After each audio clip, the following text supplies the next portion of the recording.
Ok, actuellement nous allons accéder à notre application Pixel Lab, comme je l'avais dit.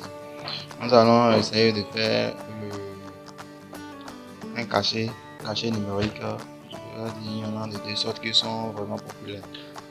Il y a ce qui est sous forme d'un cercle et sous forme d'un rectangle. D'accord? Voici l'interface de Pixel Lab, par exemple. Ça peut aller. Maintenant, à ce niveau, vous avez le cadre général, c'est votre espace de travail. Là où il y a, le carré en fait, et à l'intérieur il est écrit le texte. Donc c'est votre interface de travail. L'arrière-plan, vous voyez comment ça est. Si vous voulez changer l'arrière-plan, vous venez ici, vous prenez l'arrière-plan qui vous plaît. Ça peut vous demander d'avoir la confirmation ou non. D'accord? À vous de choisir ce que vous voulez faire et ce que vous voulez faire selon votre travail. Donc l'arrière-plan par défaut, c'est ça qui est là. Si c'est une couleur unie, vous voulez, vous venez au niveau d'ici, là où il y a deux carreaux ou bien deux carrés superposés là, deux carrés successivement.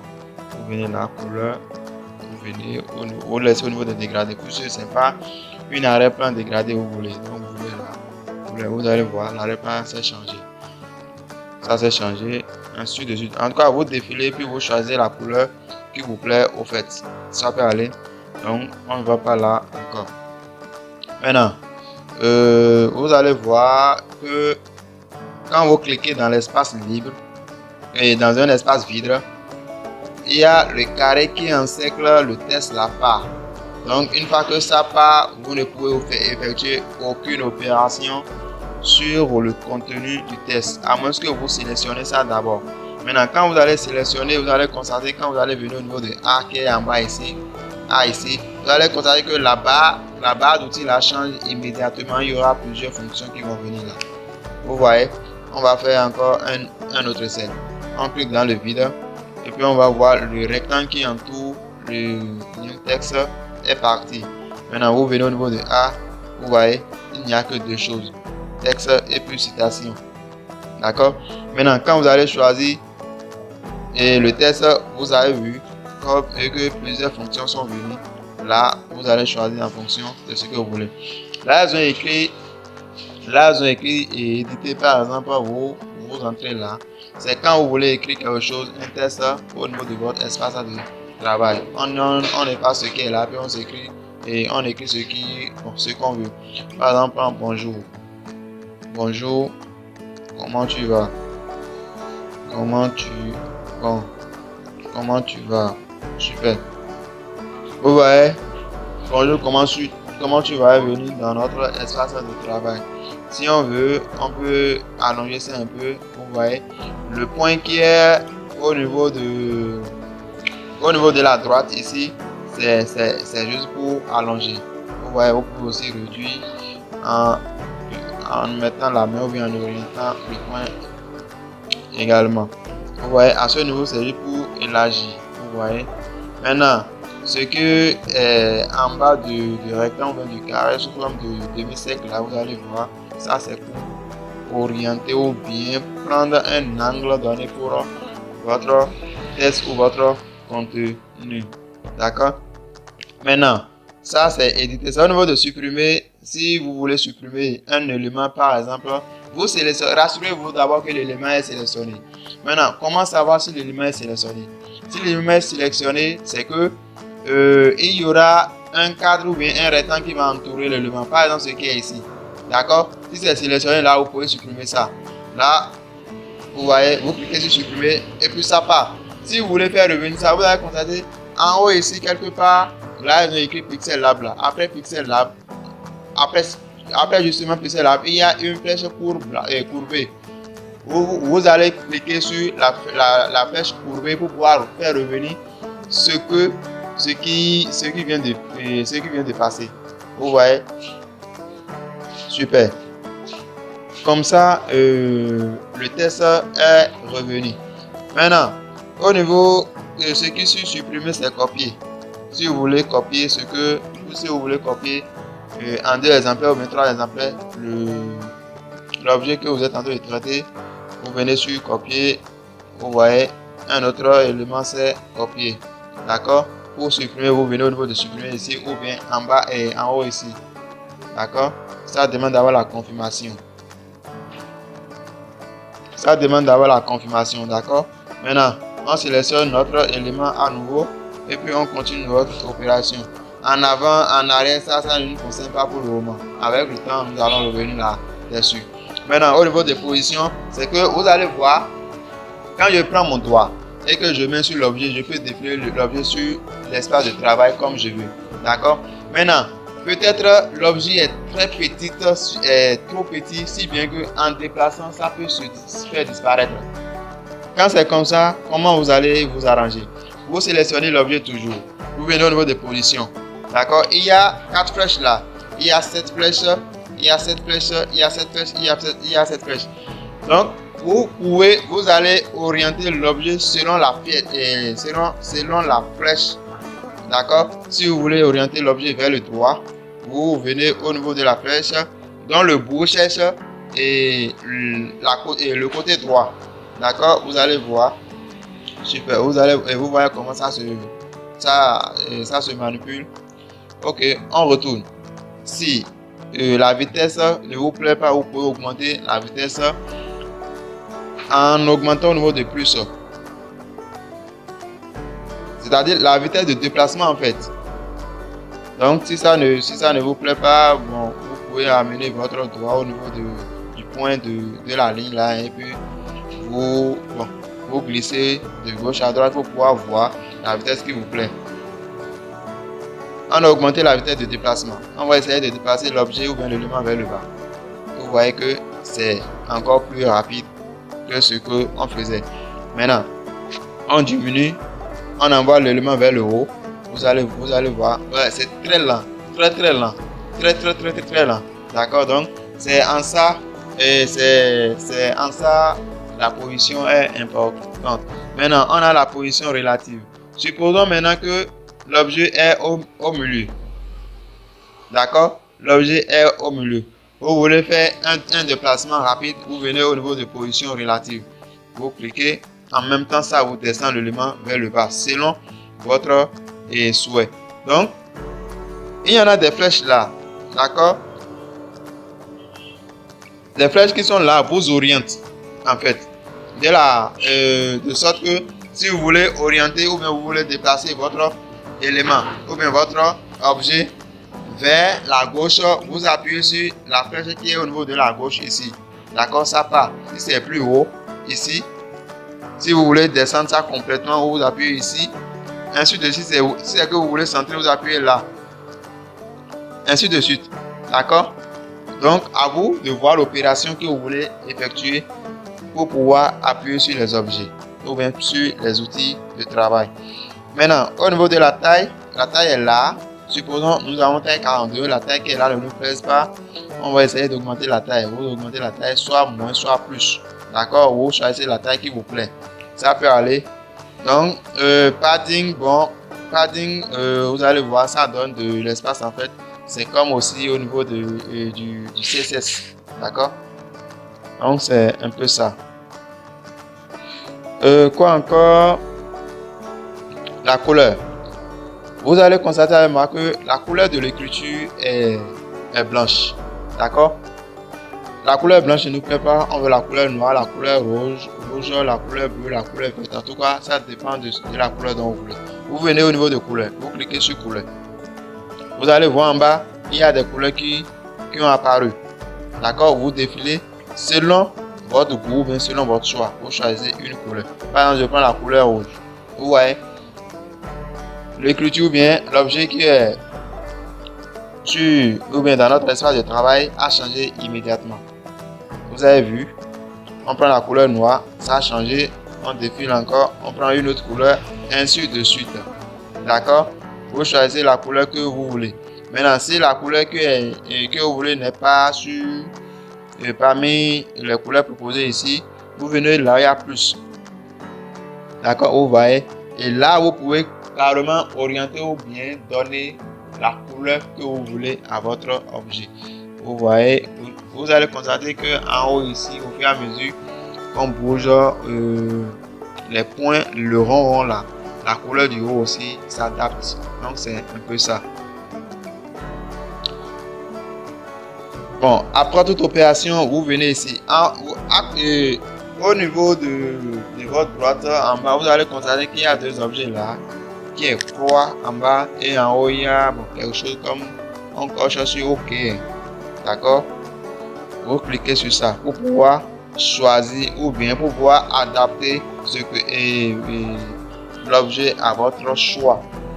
Maintenant, et texture, bon, ça ne nous concerne pas pour le moment. L'opacité, on vient sur l'opacité. L'opacité, c'est juste pour diminuer la couleur ou bien augmenter la couleur de votre objet choisi. D'accord? Par exemple, on a choisi l'objet qui est sur notre espace de travail, qui est bonjour, comment tu vas? Peut-être la couleur est beaucoup, on va essayer de diminuer. D'accord? Vous voyez, on diminue. Soit, bon, ici c'est à 100%. D'accord? On va essayer de diminuer à 20%. On vient. Là, c'est à 20%. On ne peut pas lire ça. D'accord? Donc, on serait obligé de mettre ça à 100%. Soit, vous pouvez orienter les choix par les signes plus et moins également.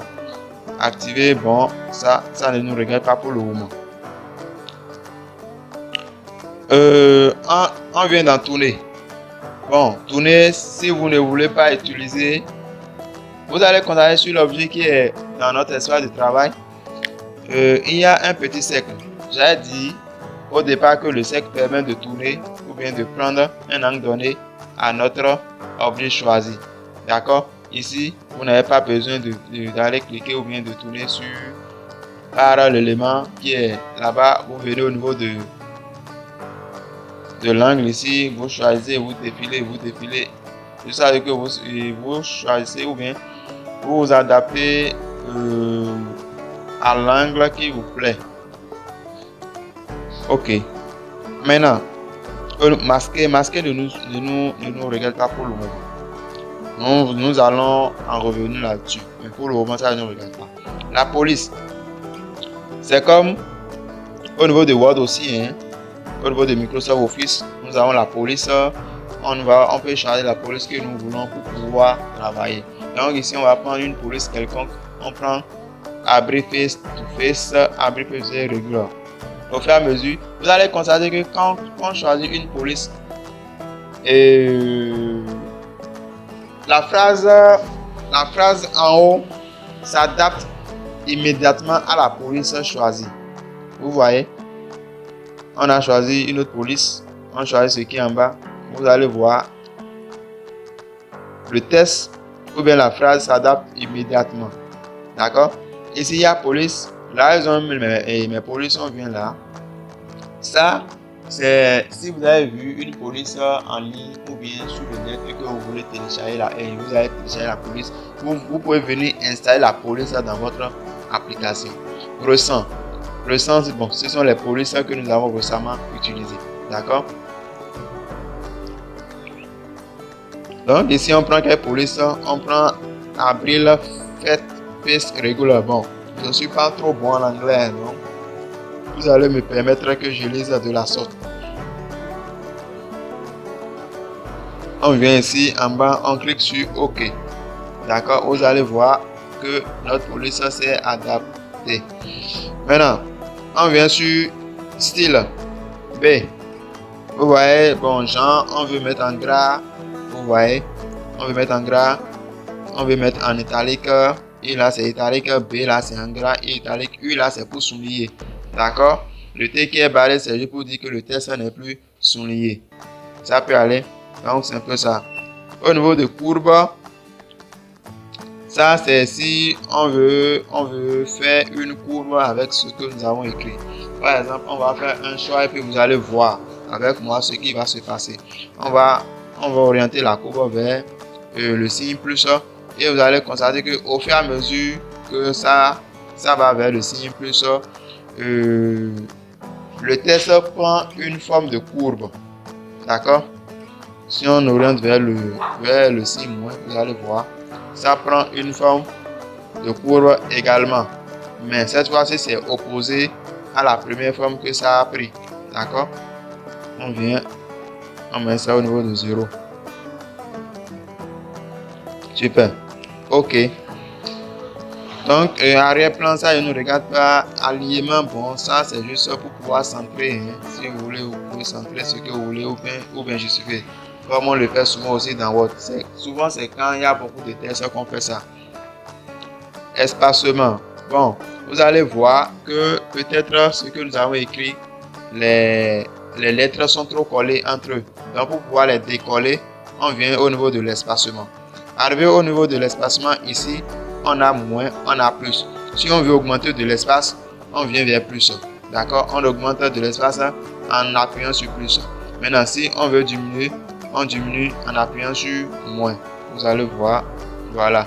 Ça, c'est lettres. Vous allez constater qu'au niveau, et à ce niveau ici, c'est écrit lettres et mots. Maintenant, s'il s'agit de mots, par exemple, je viens, on amène ça à 8, à moins 7. On vient au niveau de mots. D'accord? Peut-être les mots sont trop condensés. Si les mots qui sont dans la phrase sont trop condensés, on peut les espacer un peu. Si on veut les espacer, par exemple, on les espace avec la touche plus. Plus ou moins en fait. Si vous voulez augmenter de l'espace, c'est plus. Si vous voulez diminuer de l'espace, c'est moins. On prend, on applique, quand on appuie sur plus, vous allez voir que immédiatement, il y a d'espacement entre les mots. Vous avez constaté avec moi, voilà, vous voyez. Immédiatement, il y a de l'espace entre les mots. D'accord? Donc, OK. Interligne, bon, comme ça le dit, hein, si on veut donner de l'interligne, pour que tout ce que vous êtes en train de faire soit plus lisible et plus clair. OK. Maintenant, les restes, au fur et à mesure que nous serons en train de travailler, nous allons les voir. Maintenant, si nous venons au niveau du bas, ici, au niveau du bas d'outils, vous allez voir que après le A, il y a quelque chose sous forme de hexagone. D'accord? Il y a quelque chose sous forme de hexagone. Maintenant, ça, c'est juste pour pouvoir faire apparaître les formes. D'accord? Les formes sont très importantes ici, puisque c'est en fonction des formes qu'on travaille plus au niveau de Pixel Lab. C'est pas au niveau de Pixel Lab seul. Même sur Photoshop et consort, c'est comme ça. Maintenant, vous venez au niveau de forme. Non, au niveau du cercle, au niveau du cercle ou même de la forme où il y a l'hexagone. Vous allez voir, ici ils ont mis sticker. Bon, ça c'est si vous voulez faire apparaître des stickers chez nous ici, non. On annule. Ici, importer. Si vous voulez importer une image de l'arrière-plan et de votre galerie pour pouvoir travailler. D'accord, c'est là. Ça ne nous plaît pas encore. On va chercher à revenir. Voilà. Maintenant, dessin. Bon, comme vous pouvez dessiner tout ce que vous voulez, hein, il suffit de choisir la couleur que vous voulez et puis vous commencez votre dessin. D'accord? Ici, il y a gomme, élément gomme qui peut vous permettre d'effacer ce que vous avez fait. D'accord? Donc, c'est un peu ça. On annule avec la croix qui est au niveau du bas. Maintenant, c'est bon. Donc, pour le moment, on va s'arrêter au niveau de la forme. D'accord?